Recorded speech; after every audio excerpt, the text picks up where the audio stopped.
Pour les jeunes du monde, voyager est incroyablement populaire, souvent dans des pays. Voyager est incroyablement populaire. Complètement étrangers à leur propre pays. Je pense que voyager dans d'autres pays est une excellente façon de façonner votre expérience de l'humanité, car vous comprendrez mieux à quel point le monde est vraiment différent et unique. Vous commencerez aussi à mieux comprendre la difficulté de vivre en dehors de nos pays développés. Cela offre des opportunités d'apprentissage, de découvertes culturelles et de rencontres intéressantes. Je le recommande personnellement, vivement, et j'ai voyagé sur certains des principaux continents du monde. Mais il y a une réalité terrifiante dans les voyages que nous oublions souvent lorsque nous voyageons depuis nos pays protégés.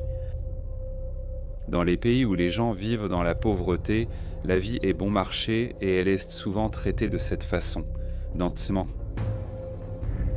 En 2014, 2 étudiants néerlandais bénévoles au Panama ont disparu lors d'une randonnée locale. La police a trouvé certains de leurs restes éparpillés sur une grande zone dans des circonstances déroutantes et encore plus déroutant, leurs possessions étaient soigneusement pliées à l'intérieur d'un parc à vélo au milieu de la jungle.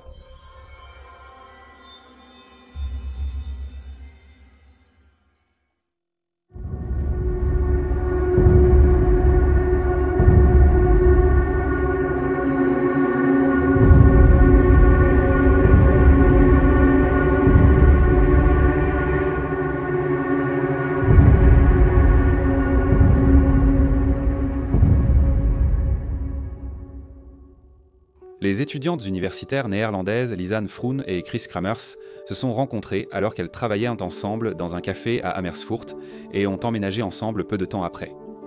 Lisanne, qui étudiait la psychologie, était décrite comme réfléchie, intelligente et timide. Chris étudiait en éducation sociale et culturelle. Elle était souvent décrite comme extravertie, joyeuse et franche. Les 2 filles étaient des utilisatrices assidues des réseaux sociaux et tenaient des journaux intimes. Après leurs études annuelles, elles ont décidé de voyager, comme beaucoup de jeunes, pour découvrir une culture étrangère et apprendre un peu d'espagnol. Lisanne n'avait jamais dépassé l'Allemagne dans ses voyages, tandis que Chris s'était éprise de l'Amérique du Sud lors d'un séjour au Pérou avec sa famille. Elles ont décidé de visiter le Panama et de faire du bénévolat dans des écoles panaméennes, levant même des fonds pour acheter des jouets aux enfants de l'école.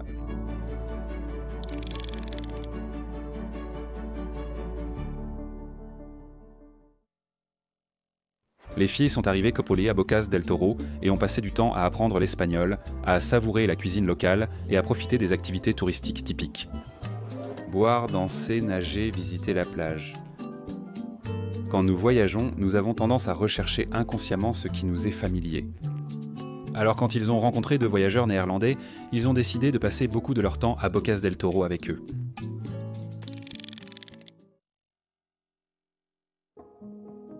Ils sont arrivés à Boquete, prêts à commencer leur travail bénévole à l'école, seulement pour découvrir, à leur déception, que leur plan à l'école avait été modifié et qu'ils n'avaient pas été informés. Malgré l'email de l'école reçu le vendredi confirmant leur rendez-vous, ils ne pouvaient pas commencer le lundi comme prévu. Lisanne était particulièrement déçue et a envoyé un texto à ses parents. Les filles avancent prévu de séjourner 4 semaines chez Myriam Guerra, une famille d'accueil locale à Boquete ayant accueilli de nombreux étudiants internationaux au fil des ans. Leur maison pour les 4 prochaines semaines avait une chambre privée pour les filles, avec son entrée et sa clé. Lors d'interviews, Myriam a décrit les filles comme étant agitées, probablement en raison de récentes déceptions scolaires. Lors de la première soirée à la maison, Chris lisait dans la chambre, tandis que Lisanne passait du temps avec Myriam. Malgré son espagnol limité, Lisanne a réussi à demander des suggestions sur quoi faire avec leur temps libre inattendu. Myriam a suggéré de contacter une autre école pour voir si elle pouvait accueillir les filles, mais elle l'avait déjà fait. Myriam a remarqué que Lisanne toussait beaucoup et se sentait mal. Les jours suivants, les filles ont été vues à la pharmacie locale, suggérant que l'une d'elles, probablement Lisanne, était malade. Myriam a apporté le petit déjeuner aux filles et a découvert qu'elle prévoyait d'explorer Boquete pour se familiariser avec la ville. Des photos les montraient à Boquete ce jour-là et elles sont rentrées chez Myriam avant le coucher du soleil. Elles avaient passé la journée à organiser des activités à partir du 2 avril pour la semaine suivante environ. L'école de langue, qui a aidé les filles à réserver les activités, a confirmé cela, car elles avaient initialement réservé le voyage avec eux. Elles avaient en prévu de visiter une plantation de café local, une ferme de fraises et le volcan tout au long de la semaine, mais elles n'avaient pas prévu de plan pour le mardi 1er avril car c'était le jour où elles étaient censées commencer leur travail bénévole.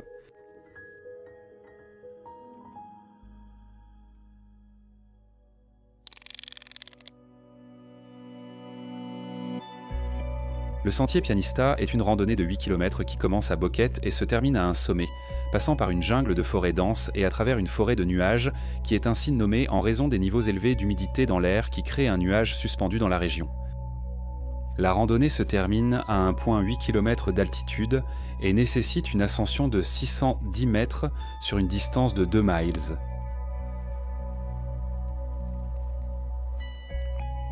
Au réveil, les filles ont indiqué sur Facebook leur intention de se promener autour de Bouquet et ont prévenu Stéphane, le petit ami de Lisanne, de leur randonnée. Malgré la déception des jours passés, les filles restaient en contact permanent avec leurs proches. Elles se sont habillées légèrement pour une journée de marche par temps chaud, en portant un appareil photo, 2 téléphones, un passeport, des dollars, de l'eau et une carte d'assurance médicale. Un taxi est ensuite venu les chercher et les a emmenés au début du sentier de randonnée local connu sous le nom de Pianista. D'après le taxi, il les a déposés à 14h40. Cela créerait cependant de la confusion lorsqu'il est à comparer à l'horodatage sur les photographies avec des failles plus tard. Les résidents avaient prévenu les filles de ne pas randonner seules, mais après avoir discuté avec le guide local, elles étaient persuadées que cela ne poserait pas de problème. Cette randonnée, était populaire auprès des voyageurs internationaux, n'est pas considérée comme particulièrement difficile par les amateurs de randonnée. Elles sont joyeuses et ont débuté leur randonnée du jour avec Blue, le chien d'un restaurant local.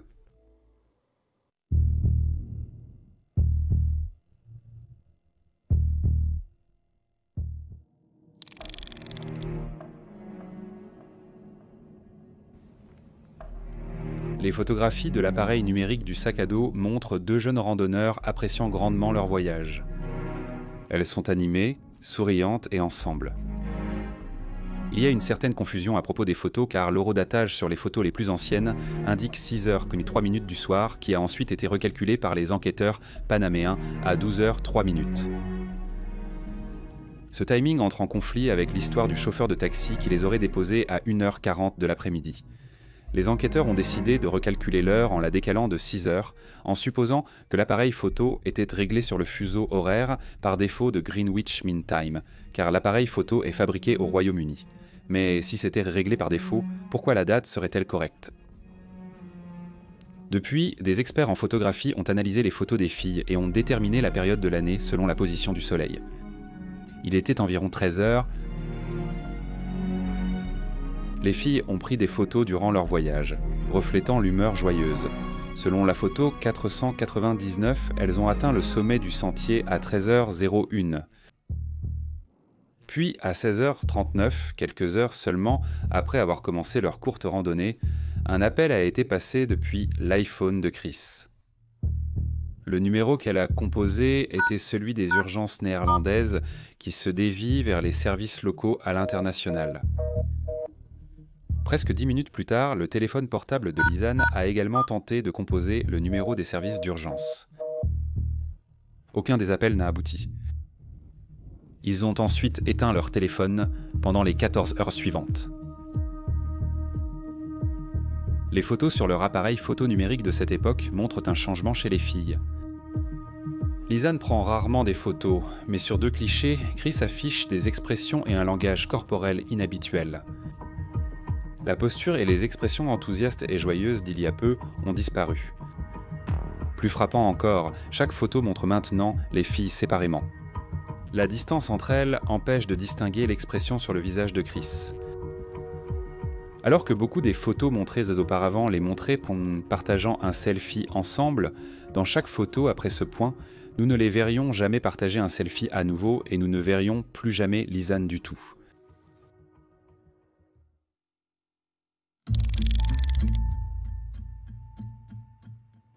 Le lendemain matin a commencé un schéma de tentative d'appel au service d'urgence 2 fois par jour pendant les 2 prochains jours. Il n'y a eu qu'une seule fois où l'appel a réellement été connecté, à 6h58 le 2 avril, lorsque le Samsung de Lisanne s'est connecté pendant environ 2 secondes, puis s'est brusquement déconnecté. La raison exacte de la déconnexion est inconnue, mais comme il randonnait dans la jungle, cela était probablement dû à une mauvaise couverture réseau.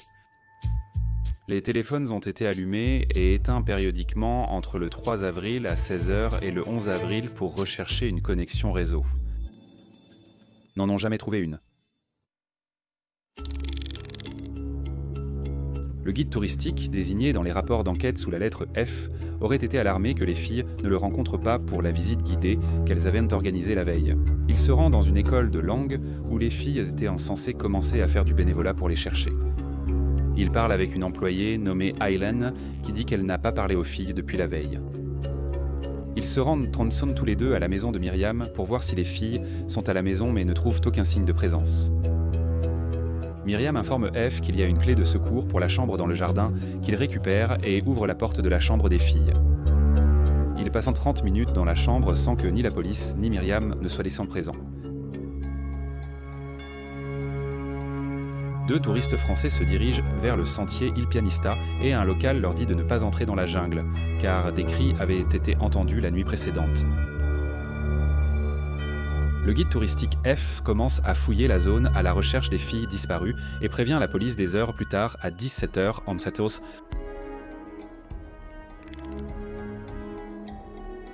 L'iPhone de Chris compose les services d'urgence mais n'arrive pas à se connecter. C'est la dernière fois qu'un appel au service d'urgence est même tenté. Plus tard dans la journée, les autorités panaméennes commencent une recherche et un sauvetage à grande échelle pour les filles. Des grimpeurs professionnels sont embauchés et l'événement est relayé dans les médias. Un hélicoptère est considéré mais la météo l'empêche. La famille de Lisanne arrive à Boquete pour chercher leur fille.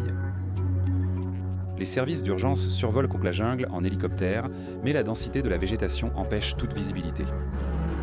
Des feux sont aussi distribués aux tribus locales de la jungle. 25 professionnels de la recherche en montagne et 20 bénévoles continuent seuls de fouiller la zone, aidés par un hélicoptère, mais les vents forts et la couverture nuageuse rendent à nouveau les hélicoptères peu utiles. Le 4h50 est à 5h00 pour vérifier le signal. Sa batterie est vide et il ne se rallume plus. À 10h50, Chris vérifie le signal sur son iPhone. À 13h42, il est rallumé pour revérifier la présence d'un signal. Cette fois, le code de sécurité est incorrect, empêchant le déverrouillage du téléphone. L'école de langues à Buquette offre une récompense de 2500 pour l'indice qui permet de retrouver les femmes disparues. C'est une somme très significative au Panama. À 10h26 et à 13h37, l'iPhone de Chris s'allume à nouveau pour vérifier le signal. Mais les 2 fois, le code numéro d'identification personnelle incorrect est entré, donc le téléphone ne se déverrouille pas. Le président panaméen Ricardo Martinelli passe en direct à la télévision pour aborder le problème et assurer aux gens que son pays fait tout ce qu'il peut pour retrouver les filles. Les secouristes recherchent des zones nécessitant des cordes et du matériel d'escalade en raison du terrain dangereux. Une douzaine de tentatives infructueuses sont faites pour déverrouiller l'iPhone de Chris, avec un code numéro d'identification personnelle erroné, le laissant verrouillé. Le chef des services de secours déclare que son équipe a minutieusement fouillé chaque zone où les filles auraient jamais pu se trouver, couvrant 25 itinéraires de jungle différents et n'a trouvé aucune preuve de leur présence. Il déclare à ce stade ne pas penser que les filles soient perdues et qu'autre chose de plus probable se soit produit. Selon Myriam Guéry, les filles ne sont probablement pas perdues, car elles n'avaient pas préparé leur sac pour une longue marche, ce qui suggère qu'elles ne prévoyaient pas de faire de longues promenades. Les témoignages des résidents interrogés sont contradictoires. Certains évoquent une voiture rouge près du sentier, tandis que d'autres affirment avoir vu les filles revenir de leur randonnée. Un résident local, un Américain, déclare que les filles sont revenues et lui ont demandé comment retourner en ville et où prendre un taxi. Toutes ces pistes sont ignorées par les enquêteurs.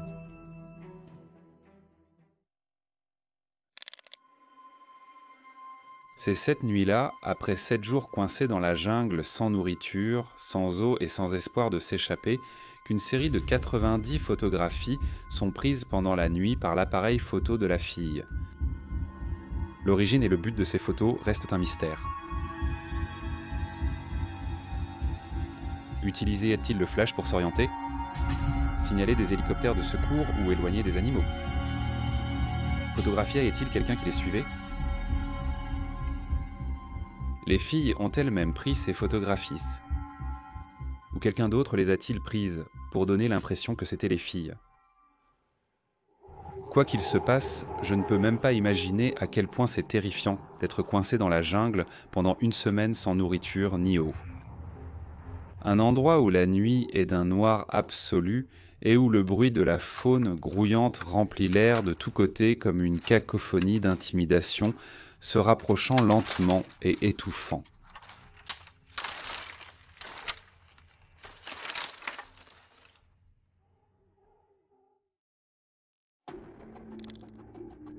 Les données publiées montrent que 40 personnes disparaissent chaque année au Panama, le dernier cas de personnes disparues à Boquete ayant eu lieu en 2009, lorsque l'Anglais Alex Humphrey a disparu lors de sa visite de la ville.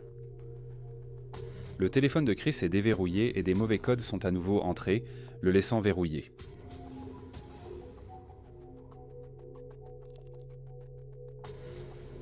Les rapports indiquent que les filles ont acheté de grandes quantités de produits anti-moustiques à la pharmacie le jour de leur disparition. Malheureusement, les images de vidéosurveillance montrant cela ont été supprimées par accident. L'iPhone de Chris est rallumé, les mauvais codes sont saisis à 10h51. Cette fois, il reste allumé jusqu'à 11h56 du matin. Lors de son dernier souffle, les autorités ont annoncé l'arrêt des opérations de recherche et le passage à une phase de surveillance. La famille a augmenté la récompense, estimant qu'un crime a été commis.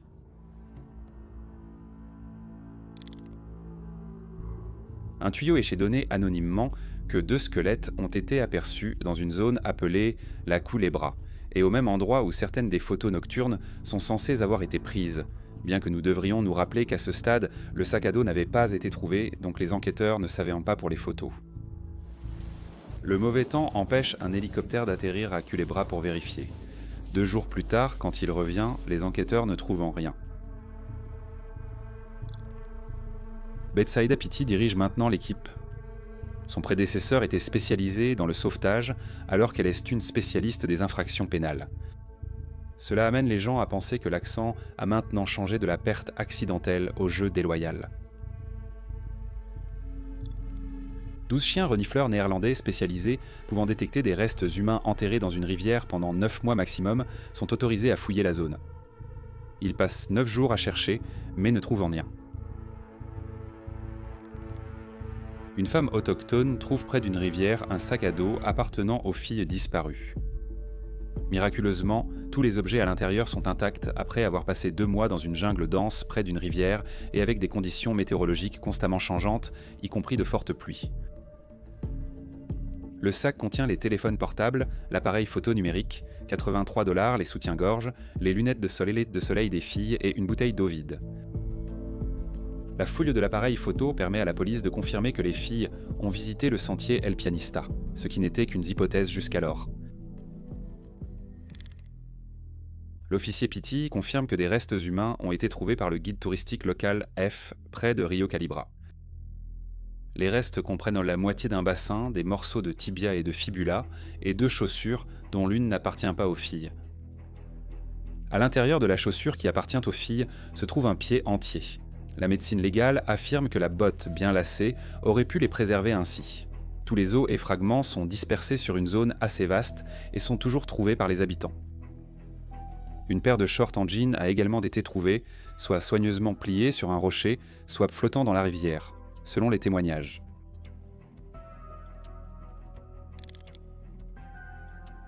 L'analyse médico-légale confirme que les os du pied appartiennent à Lisanne et le bassin à Chris.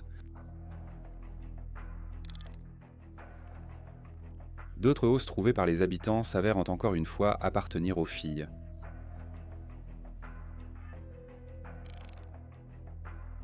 L'avocat panaméen de Kramer dépose une plainte officielle contre les enquêteurs pour mauvaise gestion des preuves médico-légales et une enquête faible. Des autochtones de la jungle découvrent des os de la jambe inférieure et de la peau le long de la rivière Coluba. Il convient de noter que dans des conditions de jungle, et après 4 mois, la peau aurait dû se décomposer maintenant. La peau appartient à Lézard. Le procureur panaméen Pété déclare officiellement l'affaire comme celle de 2 filles perdues dans la jungle qui ont été tuées par une chute accidentelle dans la rivière, dont les corps ont ensuite été physiquement écrasés contre les rochers, provoquant à la fois la mort et la désintégration des corps. Elle utilise une analyse au rayon X du pied, qui montre une fracture du métatarse comme base pour cette conclusion de chute, déclarant également que certaines des photos de nuit sont prises près du pont câble sur la rivière Calabre, où certains restes ont été trouvés. L'affaire est officiellement close.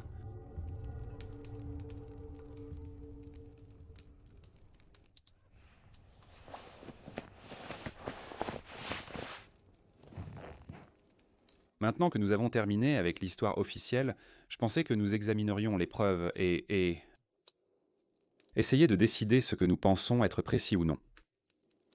Parce qu'après que l'affaire a été clôturée et qu'une conclusion officielle a été donnée, beaucoup de détails étranges ont commencé à émerger sur l'histoire. Les os trouvés sont le premier indice. Vous voyez, certains des os appartenaient à l'une des filles. Je pense que ceux appartenant à Chris ont été trouvés dépouillés et presque blanchis selon l'analyse médico-légale. Cela semble étrange car ils n'avaient pas été là assez longtemps pour être blanchis par le soleil s'ils devaient être blanchis par le soleil. De plus, les os sont relativement poreux. Donc, si les os ont été trouvés enterrés, alors les os auraient dû prendre la couleur des choses dans lesquelles ils étaient enterrés. Donc, les os qui sont généralement déterrés du sol ont généralement cet aspect sale, parce que les os absorbent en fait une partie de leur sol et de leur humidité. Donc, s'ils avaient été à l'extérieur au soleil, ils n'auraient pas dû être trouvés enterrés dans le sol. Et ils n'avaient pas été là assez longtemps pour que le soleil les blanchisse de cette façon. Ajoutez à cela le fait que les os récupérés de l'Issam avaient encore des morceaux de chair et de peau attachés à eux. Il n'est pas logique qu'un ensemble d'os soit complètement dépouillé et qu'un autre ensemble d'os ait encore, vous savez, de la matière attachée à eux. Maintenant, votre première pensée pourrait être que les animaux ont probablement dépouillé les os à nu. C'était ma première pensée et c'est une conclusion raisonnable. Mais lorsque vous regardez les rapports de police néerlandais, lorsqu'ils ont analysé les os, ils n'ont trouvé aucun signe que les os avaient été rongés par des animaux.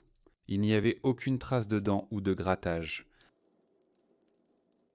Rien du tout. Donc ce ne sont pas les animaux qui dépouillent les os. En plus de cela, vous savez, ces os seraient supposément tombés dans la rivière. Selon le rapport officiel de la police, 2 filles sont tombées dans la rivière et ont été écrasées contre les rochers. Mais l'analyse néerlandaise n'a trouvé aucun dommage aux os, à part le métatarsien cassé dont nous parlerons dans une seconde. Et puis, il y a la disposition des os. Vous voyez certains des os, la côte de Chris a été trouvée des kilomètres au nord en amont. Ce qui, vous savez, je suppose que vous pourriez dire que les filles ont marché vers le nord et sont tombées dans la rivière. Ont été écrasées, puis la rivière a emporté leur corps en aval et a laissé certaines parties en amont. Mais si c'est le cas, cela soulève la question pourquoi marchaient-elles vers le nord? En premier lieu, en supposant qu'elles soient tombées dans la rivière, même si la rivière n'est pas très grande ou puissante à cette époque de l'année et que la rivière est A, assez forte pour les emporter en aval, et B, assez violente pour fracasser leur corps contre les rochers si violemment que la plupart des os sont complètement irrécupérables, alors pourquoi, lorsque l'équipe néerlandaise a examiné les os, n'ont-ils trouvé aucun signe de dommage? Pas de copeaux, pas d'égratignures, pas de fissures. Ils étaient en bon état.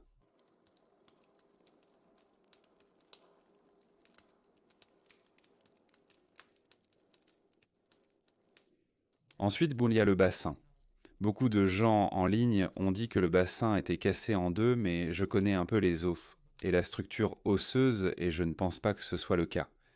Je pense que si vous regardez la photo du bassin, ce que les gens considèrent comme le bassin est en fait trois os. Il s'agit de deux os de la hanche gauche et droite, reliés par un sacrum. Il y a quelques autres petits os, mais pour simplifier, disons que ce sont trois gros os. Ils sont reliés par une articulation appelée l'articulation sacro-iliaque, qui est un tissu conjonctif très dur et très résistant. Maintenant, il est possible qu'avec suffisamment de temps, l'exposition aux éléments, la décomposition et potentiellement les animaux, l'os de la hanche se détache naturellement du sacrum de toute façon, donc je ne pense pas que cela n'est pas à mon œil un peu plus entraîné que la personne moyenne, cela ne me semble pas cassé en deux, on dirait simplement que l'os de la hanche s'est détaché du sacrum.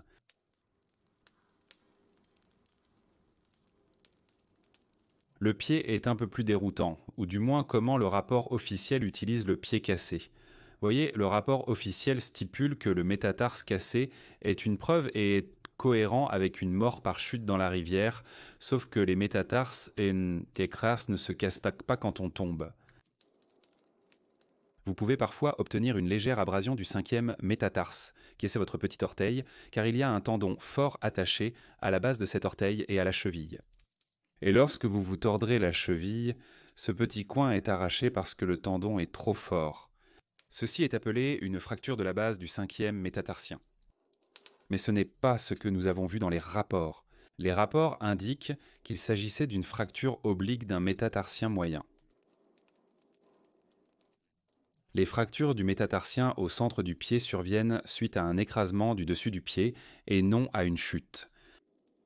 C'est ainsi que se produisent les fractures du métatarsien. Maintenant, comme l'anatomie des mains et des pieds n'est pas si différente. Et quand vous tombez sur vos mains comme ça, vous ne cassez pas la main, vous cassez là où la force s'arrête. Donc la force frappe votre main, voyage, jusqu'à votre poignet où elle rencontre une résistance, le cassant. Ou parfois vous vous cassez l'avant-bras, mais le plus souvent, c'est le poignet. La même chose se produit avec une jambe. Si vous subissez un impact au bas de votre pied, cette force remonte le pied et c'est généralement là que vous aurez une fracture à la cheville ou plus probablement une fracture au bas de vos ossets, tibia et fibula, où l'os se plie en ce qu'on appelle une fracture en torus. C'est ce qui se passerait si vous tombiez sur vos pieds. Maintenant, si vous vous tordiez le pied, ce qui serait cohérent avec une chute à mon avis, alors vous pourriez vous attendre à voir une fracture malléolaire, qui est juste un peu sur le côté de vos chevilles, où les boules de vos chevilles ressortent. Ces derniers ont tendance à se casser lorsque vous vous tordiez la cheville, mais le rapport ne mentionne pas cela. Il mentionne une métatarsale cassée, ce qui pour moi est absolument incompatible avec l'hypothèse d'une chute accidentelle.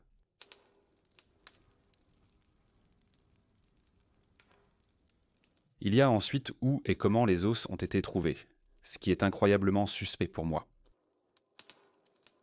Le rapport officiel indique que le guide touristique F a trouvé la botte qui est marron, sous et derrière un arbre au milieu de la jungle.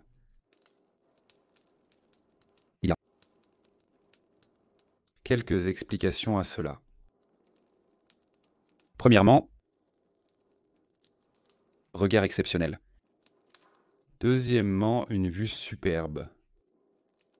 Troisièmement, il n'était jamais là en premier lieu. Quatrièmement, il l'a mis là. Maintenant, il n'y a aucune preuve pour suggérer laquelle de ces quatre choses c'est, alors je vous laisse faire votre propre opinion là-dessus.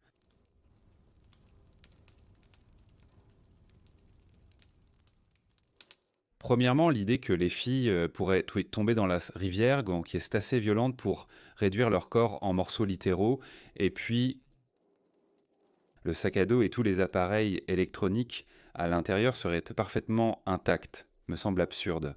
Je n'arrive pas à concevoir que cela arrive. Je te mets au défi de mettre un appareil photo numérique dans un sac à dos non étanche, de le jeter dans la rivière, de le sortir à nouveau. Je te garantis que l'appareil photo ne fonctionnera plus après. Et puis tu sais, même si cette circonstance improbable se produisait, Le sac à dos était toujours assis dans la jungle, exposé à la pluie, à la boue, au soleil. Tu sais, des centaines de personnes sont passées à côté pendant qu'elle cherchait. Personne ne l'a vu et le contenu n'a pas été affecté par le temps ou la faune.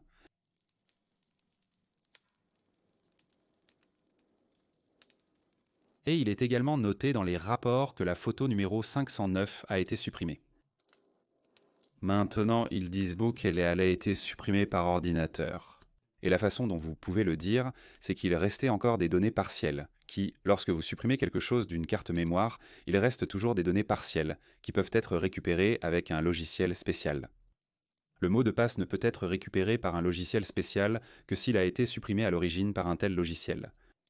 Le fait qu'il n'ait pas pu récupérer la photo, mais qu'il savait en qu'elle était là, suggère que quelqu'un l'a supprimée par ordinateur. Un détail que je trouve intéressant et dont je ne pense pas que quiconque ait parlé est le fait que 509 existe du tout. Vous voyez, sur ce type particulier d'appareil photo, la façon dont il numérote les photos est, si je prenais par exemple la photo numéro 509 et que je la supprimais, lorsque je prends ma prochaine photo, elle devient automatiquement 509. L'appareil photo fait comme si le 509 d'origine n'avait jamais existé. Donc le fait qu'il y ait un 509 avec des données partielles qui vient avant le 510 indique que cette photo a été supprimée après que le 510 a été pris. Cela me semble suspect. Oui, et tout cela s'ajoute à des actions intentionnelles. Vous savez, cela n'est pas du tout cohérent avec un accident. Quelqu'un a intentionnellement supprimé cette photo, cela aurait pu être les filles, mais ce n'est pas très probable compte tenu des preuves que nous avons en main. De plus, pourquoi passerait-il par la caméra et supprimerait une seule photographie? Sûrement qu'ils supprimeraient tous ou aucun d'entre eux, c'est si vous vouliez les supprimer du tout, car je ne peux pas penser que si vous êtes dans la jungle pendant 7 jours sans nourriture ni eau, terrifié à l'idée de perdre la vie, la dernière chose que vous allez faire est de supprimer les photos que vous n'aimez pas. Puis il y a les photos elles-mêmes. Les premières photos les montrent, vous savez, heureuses ensemble. Puis après environ 5,05, je pense qu'il y a quelques photos qui sont un peu inhabituelles, dont une qui montre Chris dans une position que beaucoup de gens en ligne ont interprétée comme ayant les mains liées derrière le dos. Après avoir bidouillé avec Photoshop pour faire ressortir certains détails qui étaient soit surexposés, soit manquants, je ne pense pas que ce soit le cas. Je pense que c'est Chris qui se penche avec l'oreille collée au sol comme si elle écoutait quelque chose. Je pense qu'elle ne fait que s'amuser. Je ne pense pas qu'il y ait quelque chose de sinistre. En fait, je ne pense pas qu'il y ait quelque chose de sinistre dans aucune des photos. La seule chose étrange que j'ai trouvée différente est le changement soudain de la distance entre les filles. Au début, elles sont toujours ensemble. Même sur les photos où Lisanne photographie Chris, elle n'est jamais vraiment très loin. Mais ensuite, en ILS, sur les photos plus tardives, il y a une énorme distance entre elles. Mais même cela en soi a une explication raisonnable. Cela pourrait simplement être qu'elles pensaient que l'appareil photo était de régler sur l'objectif le plus large. Selon moi, l'objectif de cet appareil photo serait de 25 mm, ce qui donnerait l'impression que les objets sont plus éloignés qu'en réalité, à l'inverse d'un objectif long qui les fait paraître bien plus proches. Et puis il y a l'expression de Chris. Il est difficile pour moi de juger de l'expression de Chris parce que, en essayant d'être aussi impartial et objectif que possible, je pense que l'expression qu'elle a est neutre, mais il est facile de l'interpréter comme étant inquiet, préoccupé ou même effrayé. Mais je pense que c'est l'effet que l'histoire a sur nous parce que les expressions neutres sont souvent interprétées par nos propres sentiments, vous savez. Des études répétées montrent que lorsque nous regardons des photos neutres, généralement comment nous nous sentons à ce moment précis nous fait projeter une expression sur une expression neutre. Donc cela pourrait simplement être parce que c'est une histoire très touchante.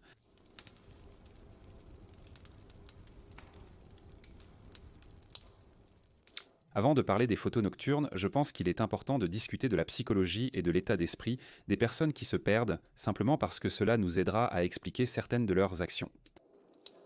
Donc, en préparation de cette vidéo, j'ai passé du temps sur des forums de randonnée à demander aux gens qui font cela tout le temps quel était leur processus de réflexion s'ils se perdaient tant. Presque à l'unanimité, tout le monde a convenu qu'à l'ère moderne, la première chose que vous feriez serait de commencer à documenter, où vous avez été et où vous êtes actuellement pour essayer de vous donner une idée de votre environnement et de vous orienter. Donc les gens ont dit qu'ils écriraient, vous savez, ou qu'ils prendraient tant des photos, ou idéalement qu'ils filmeraient de cette façon. Ils sauraient où ils ont été, où ils sont maintenant, et où ils pourraient éventuellement aller ensuite.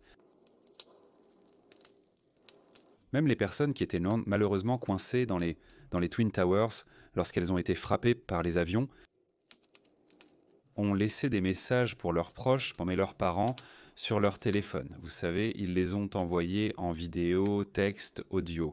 Donc le fait que Chris et Lisanne n'aient rien fait est tellement inhabituel pour moi. Maintenant, quand vous vous perdez, il est très facile de commencer à paniquer. Et la panique est pratiquement l'ennemi de la logique. Vous savez, quand vous paniquez, vous ne pensez vraiment pas logiquement, vous prenez toutes sortes de mauvaises décisions. En fait, lorsque vous vous entraînez pour devenir intervenant en service d'urgence ou lorsque vous allez à l'armée, l'une des premières choses qu'ils vous apprennent à maîtriser et à contrôler est la panique. Car lorsque nous paniquons, des changements physiologiques peuvent affecter notre comportement. Votre cœur se met à battre plus vite, vous obtenez un coup d'adrénaline, vous vous sentirez malade, vous transpirerez, vous pouvez avoir des douleurs thoraciques, vous pouvez vous sentir étourdi et faible, et puis il y a des effets psychologiques qui accompagnent toutes ces choses aussi. Vous pouvez vous sentir désorienté, vous pouvez avoir l'impression que votre capacité à prendre des décisions est compromise, vous pouvez ressentir un sentiment intense d'impuissance. Il n'est pas déraisonnable de penser que l'une de ces choses aurait pu conduire à la situation de la fille. Alors que les photos nocturnes sont aléatoires au début, je pense qu'il y a une explication raisonnable pour les photographies. Des internautes sont suggérés aux filles d'utiliser le flash pour voir où elles allaient. En tant que personne qui s'est déjà perdue dans les bois la nuit en essayant de photographier la faune nocturne, je peux vous dire qu'elle ne faisait probablement pas cela. Comme eux, j'étais perdu avec un appareil photo muni d'un flash. Je pensais pouvoir l'utiliser pour retrouver mon chemin, tout comme les gens en ligne. Mais j'ai rapidement découvert que vous ne pouvez tout simplement pas faire cela. Vous voyez, le flash est si lumineux et loin du lumière de la civilisation, nous oublions souvent à quel point c'est absolument noir et impitoyable. La nuit est dans une zone sauvage. Et donc lorsque vous utilisez le flash, le contraste soudain et extrême entre la lumière et l'obscurité vous aveugle temporairement, et cela rend en fait vos yeux mal adaptés à l'obscurité. Il est donc contre-productif d'utiliser le flash pour voir où vous allez. Mais ce que j'ai appris, c'est que si vous prenez une photo en utilisant le flash, puis regardez la photo, c'est un assez bon moyen d'avoir une vague idée de votre environnement, et je pense que c'est probablement ce que les filles le faisaient. Si vous regardez beaucoup de photos, ce sont des photos de terrain rocheux, et cela semble proche d'un bord de falaise. Je pense qu'il est assez raisonnable de supposer qu'elles utilisaient l'appareil photo de la même manière que moi pour essayer de photographier ce qui semblait être un terrain dangereux. La seule que je ne pouvais pas expliquer était la photo de l'arrière de la tête de Chris. Je ne peux pas penser à une raison logique pour laquelle quelqu'un prendrait cette photographie. Mais après une semaine perdue dans la jungle sans nourriture ni eau, je ne suis pas sûr que mes décisions seraient logiques.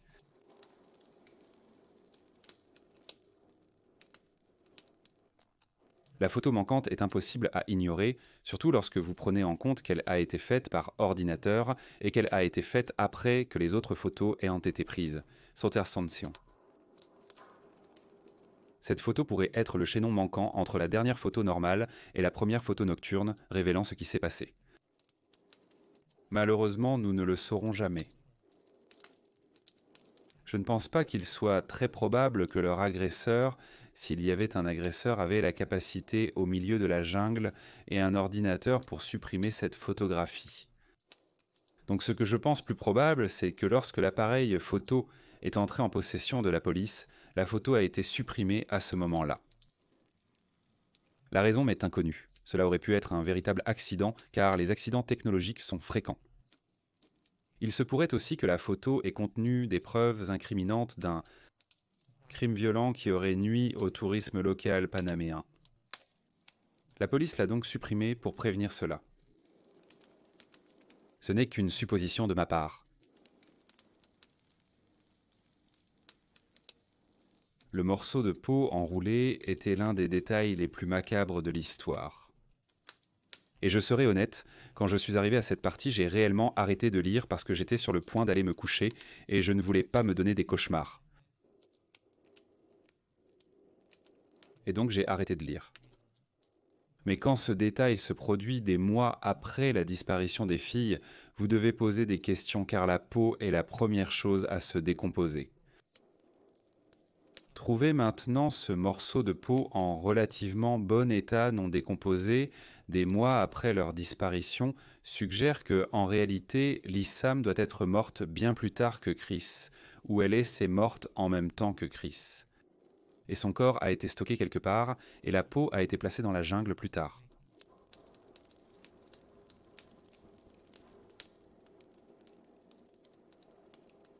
J'ai déjà parlé de la caméra et des photos, mais les soutiens-gorge m'ont d'abord confondu. Je ne comprenais pas pourquoi les soutiens-gorge étaient soigneusement pliés à l'intérieur du sac à dos, parce que ma première pensée était, comme n'importe qui aurait pu penser que probablement une tierce personne les avait enlevés, quand des choses ont été faites aux filles. Mais alors pourquoi les plier et les mettre dans le sac à dos? Cela n'avait aucun sens pour moi. Plus j'y pensais, plus j'arrivais finalement à une réponse qui me semble satisfaisante. Je pense qu'avant que les filles ne réalisent leurs difficultés, elles sont probablement allées nager et ont retiré leur soutien-gorge pendant la baignade. Cela a plus de sens pour moi, car plier soigneusement leur soutien-gorge et les ranger dans un sac à dos est typique de deux filles en vacances. Ce n'est pas quelque chose qu'un agresseur ferait après les avoir arrachées ou après leur avoir dit de les enlever. Je ne peux simplement pas imaginer un agresseur faire cela. Ça n'a aucun sens. Les shorts en jean étaient aussi un peu étranges. Voyez, le rapport de police officiel indique qu'ils ont été trouvés soigneusement pliés sur un rocher à côté de la rivière. Ce qui est d'accord, c'est l'histoire que vous voulez suivre. Cela n'a aucun sens si les filles sont tombées dans le fleuve et sont mortes dans la rivière. Comment les shorts se sont-ils retrouvés soigneusement pliés sur un rocher? Et si vous allez dire qu'une fille l'a enlevé elle-même, le sac à dos et la plupart des parties des filles ont été retrouvées à plus de 2 km au nord de l'endroit où les shorts en jean ont été trouvés. Donc vraiment pour croire que Chris a enlevé son short en jean puis a marché quelques kilomètres dans la jungle dense grouillant de faune en sous-vêtements, non. C'est pourquoi je pense que l'histoire originale, le véritable témoignage oculaire qu'elles ont été trouvées flottant et dans la rivière, a plus de sens si vous allez avec l'idée que les filles sont tombées et se sont noyées par accident. Si c'est votre théorie officielle, je ne comprends pas pourquoi vous affirmeriez qu'elles étaient pliées sur un rocher. Ça n'a pas de sens. Tous ces détails sont étranges et les informations sont contradictoires. Tout à partir du placement étrange et clairsemé des restes, l'état de décomposition très inhabituel et contradictoire des restes, le short en jean, les données manquantes sur l'appareil photo, le fait qu'une chute ne causerait pas une fracture du métatarse et le contenu complètement sec et intact d'un sac à dos qui a été dans la jungle pendant des mois. Tout cela me suggère que le rapport officiel était erroné. Ces filles ne se sont pas perdues.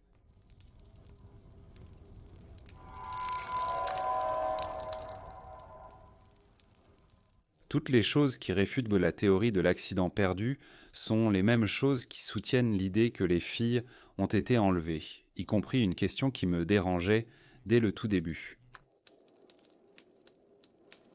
Pourquoi les filles continuaient-elles à aller vers le nord? Pour moi et toutes les personnes que j'ai interrogées, la première chose à faire lorsqu'on se perd est de revenir sur ses pas, car le chemin est généralement bien balisé.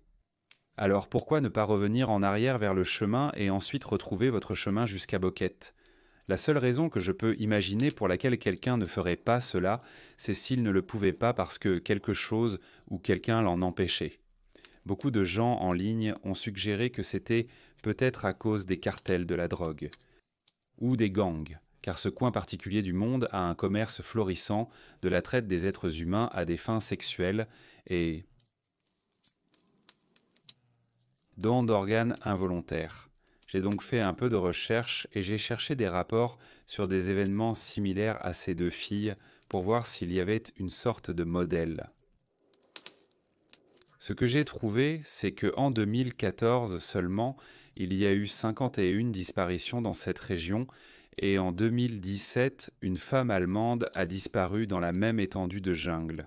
Elle a été retrouvée par 3 membres d'une équipe de recherche qui l'ont ensuite kidnappée, cachée dans une cabane dans la jungle et violée.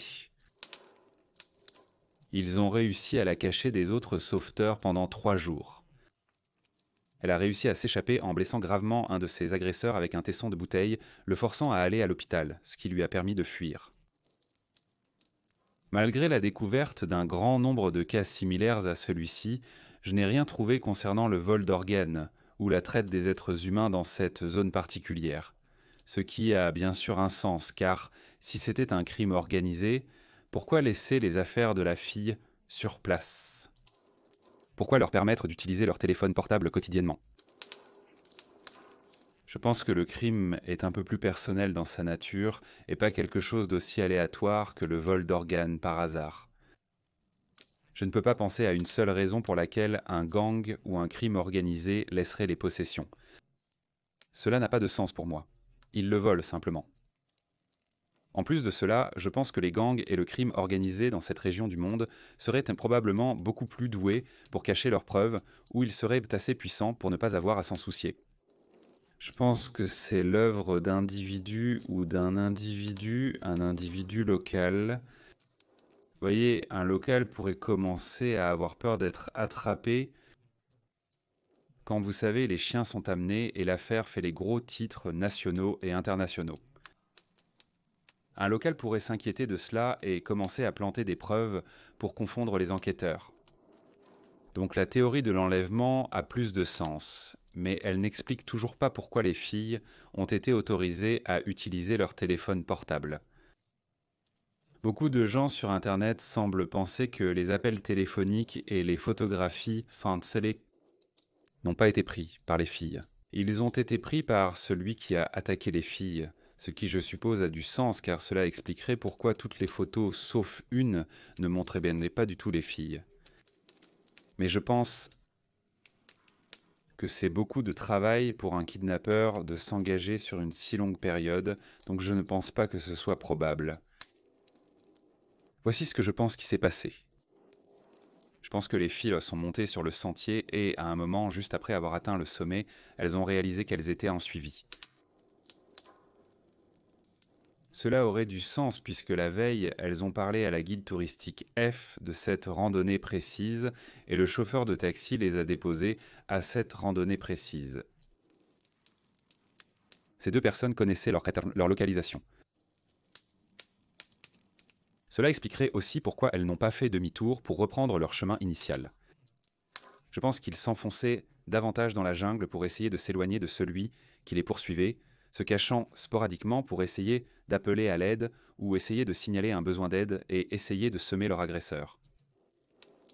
Cela explique pourquoi ils utilisaient encore leur portable, une semaine après leur disparition.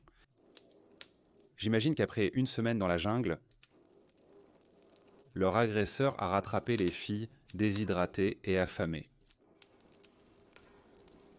Le reste n'est pas vraiment quelque chose que je veux imaginer.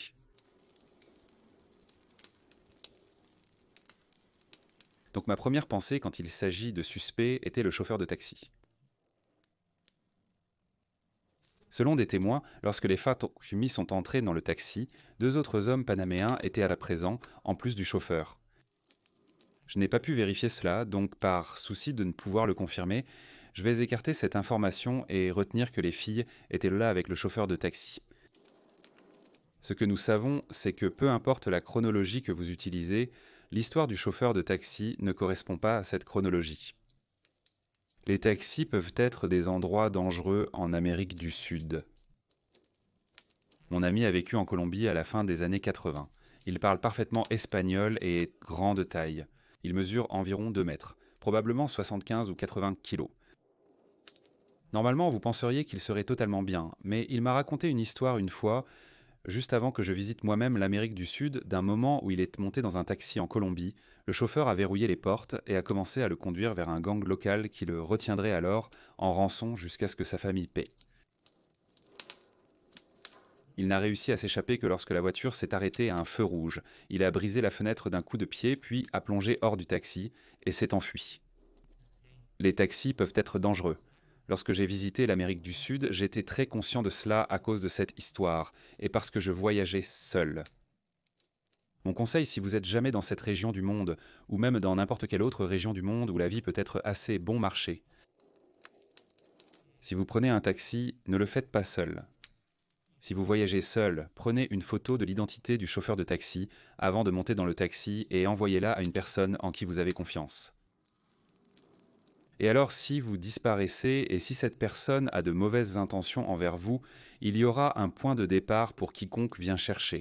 Donc, quand les informations du chauffeur de taxi semblaient ne pas avoir beaucoup de sens et semblaient être défectueuses, ma première pensée a été que c'était lui. Il l'a fait, il savait où ils étaient, il avait l'opportunité, il aurait pu avoir un mobile, nous ne savons pas, mais quand j'ai regardé son passé, pratiquement tout le monde parlait très bien de lui. Tout le monde l'aimait, et il parlait généralement de lui comme s'il était un type très doux, très poli pour une chose. Deuxièmement, il a été retrouvé mort 1 an plus tard. La cause officielle de la mort a été déclarée comme noyade, malgré le fait qu'il a été retrouvé face contre terre dans une flaque d'eau peu profonde. Le seul autre suspect est alors le guide touristique F. Et quand j'ai regardé son passé, il dirige une opération touristique totalement légitime avec plus de 40 critiques 5 étoiles, donc son passé semble correct, il connaît très bien la jungle. Il a une ferme de café au milieu de celle-ci où il emmène régulièrement des voyageurs internationaux pour déguster son café et explorer. Cette ferme de café est juste au milieu de la jungle où les filles ont disparu.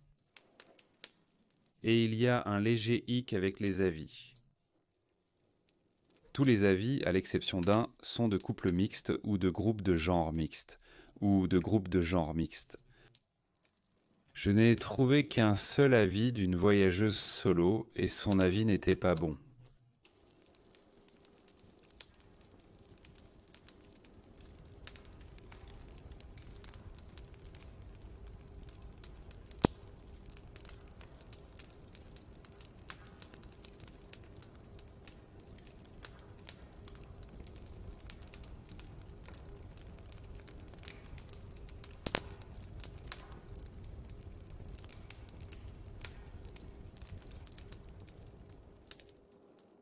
Nous devrions maintenant nous rappeler que c'est juste un avis négatif dans une mer d'avis positifs, mais quand même, il est incroyablement inquiétant qu'une voyageuse solo rapporte une expérience aussi négative et effrayante avec ce guide touristique. Quand j'ai lu cet avis pour la première fois, pour une raison quelconque, j'ai pensé à la touriste allemande qui s'est perdue et qui a ensuite été kidnappée et maltraitée par des personnes censées la secourir, et cela m'a fait réfléchir.